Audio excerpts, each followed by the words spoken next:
The human slept peacefully until the alien princess appeared beside him. Jake Harris never expected his life to change while he was sleeping in his small apartment on Earth, but fate had other plans for him that night. The young engineer had just finished another long shift at the factory and collapsed onto his bed without even changing his clothes. But something strange was happening in the galaxy far beyond his knowledge. Princess Zara of the Velkari Empire stood in the teleportation chamber of her royal ship, and her purple skin glowed softly under the dim lights, and her silver eyes showed determination mixed with fear, because her father, the Emperor, wanted her to marry a cruel warrior from another alien race. But she refused. She had heard stories about humans and their strange ability to show kindness even to enemies.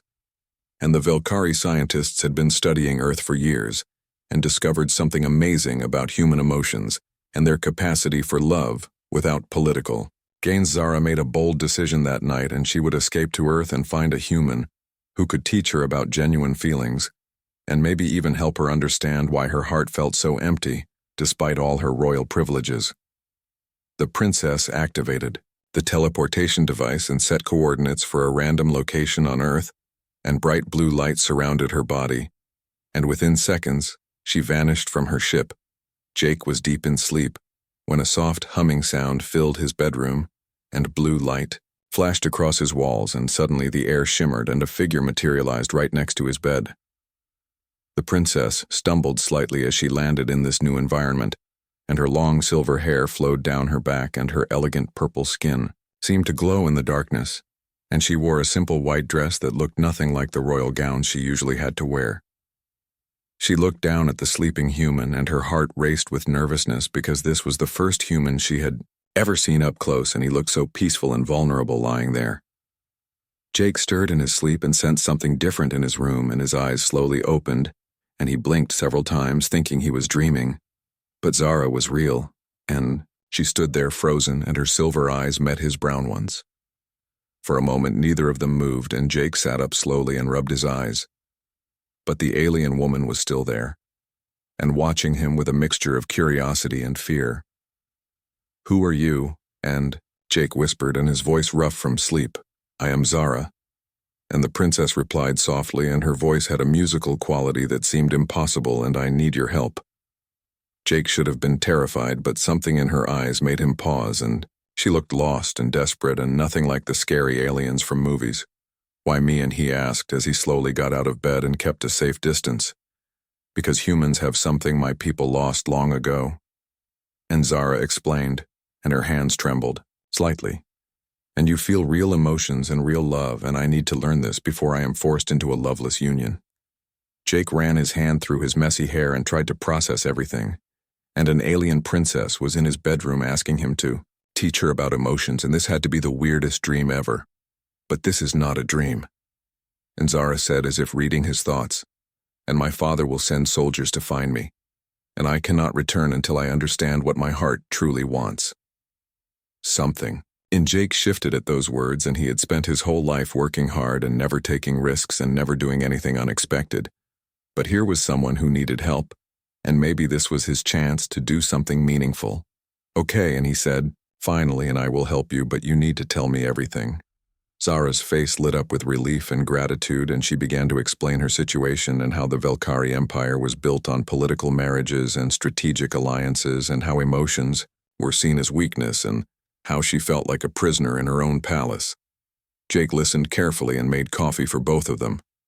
And Zara had never tasted coffee before, and her reaction to the bitter drink made him smile. Over the next few hours, they talked, and Jake showed her his small apartment and explained human customs, and Zara was fascinated by everything from the television to the simple photographs on his wall. She noticed how Jake kept a picture of his late mother on the shelf, and when she asked about it, and his eyes grew sad but also warm with love. "She passed away 2 years ago," and Jake said quietly, "And she was the kindest person I ever knew." Zara touched the frame gently and felt something stir in her chest, and this was grief mixed with love and something she had never been allowed to feel in her world.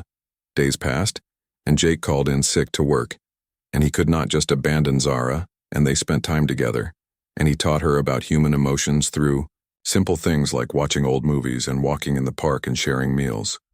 Zara learned that humans cried when they were sad but also when they were happy, and that they hugged to show affection, and that sometimes silence between two people could be comfortable. She also learned about Jake and how he had given up his dreams of becoming an astronaut to take care of his sick mother, and how he now worked a job he did not love, but did anyway, because it was responsible. "You sacrificed your dreams," and Zara said one evening as they sat on his tiny balcony and looking at the stars. Jake shrugged, and sometimes love means putting others first, and that is what family does. Zara felt her heart ache because she finally understood, and love was not about political advantage or royal duty, and it was about choosing someone else's happiness over your own wants. But then danger arrived, and Velkari soldiers appeared in the sky, and their ships hovering over the city, and they had tracked Zara's signal. Jake and Zara had to run, and he grabbed her hand and they escaped through the back streets, and his heart pounding, because he realized something important, and he could not let her go.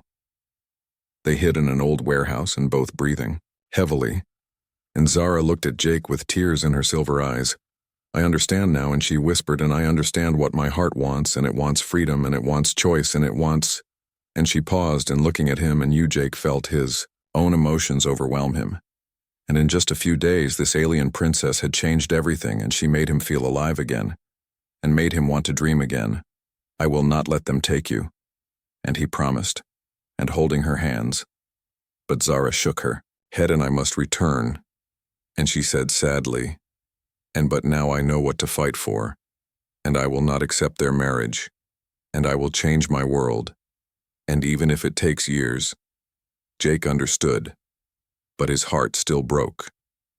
Before she left, Zara kissed him gently, and it was her first real kiss and filled with all the emotions she had learned. "I will come back," and she promised, "and when I have freed my people from these old ways, and I will come back for you." The Velkari soldiers found them and took Zara away, but she looked back at Jake one last time, and her eyes full of determination and love. Jake stood alone in the warehouse and watched the ships disappear into the sky, and he did not know if he would ever see her again. But he smiled through his tears, because for the first time in years, and he had hope, and he had felt something real, and maybe, and just maybe, and love could bridge even the distance between worlds. Months passed, and Jake returned to his normal life, but everything felt different now, and he looked at the stars every night and wondered if Zara was okay and if she was fighting for her freedom. Then one night, and blue light filled his apartment again, and Zara appeared, but this time she wore armor and her eyes blazed with triumph. "I did it," and she said breathlessly, "and I changed the laws, and I freed my people, and now I choose my own path." And Jake asked, and his heart racing, "And what path is that?" Zara smiled and crossed the room to him, "And the one that leads to you. And if you will have me." Jake pulled her close and kissed her, and because some things did not need words, the human had slept peacefully once, but now he was wide awake and living a life he never imagined, and all because an alien princess appeared beside him and taught him that love was the greatest adventure of all.